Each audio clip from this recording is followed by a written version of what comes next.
Newton calculus আবিষ্কার করেছে। তা আইজাক নিউটনের পরে এটা তখন হয়েছে যে ডেভিয়েশন, ম্যাথমেটিক্যালি ডেভিয়েশন দুই দুই দুই এই মুভিং অ্যাভারেজের উপরে দুই ডেভিয়েশনে একটা লাইন অটোমেটিক ড্র হবে। আর এটা প্লাস দুই আর এটা হচ্ছে মাইনাস দুই, এখানটা আর একটা লাইন তৈরি হবে।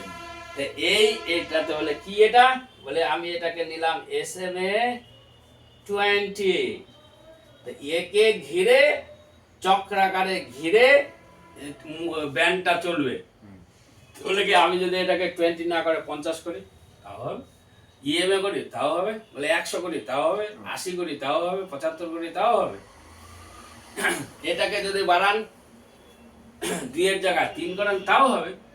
আপনি তখন বড় বড় জিনিস পাবেন। ঠিক আছে, বলাকে সব থেকে বেটার এবং সুইটেবল বলে ওস্তাদি আর কোথায় কি করতে যাবে, বেশি ওস্তাদি করতে গেলে হাড় ভেঙে যেতে পারে বা সময় নষ্ট হতে পারে। করতে থাকুন বলে এত কিছু যদি গুদা থাকে, গুদা এত যদি হিম্মতেই থাকে, হিন্দি শব্দ গুদা, এত যদি হিম্মতেই থাকে তাহলে যত ইন্ডিকেটর আছে ওকে ছানবিন কাটা ছিঁড়া করতে থাকুন, প্র্যাকটিস করতে থাকুন, যেটা আমি করেছি করতে থাকুন, তো শিখে দেবেন। বলে অত তো নাই, আমি আমার সাথে সবারই তুলনা হয় না, আমি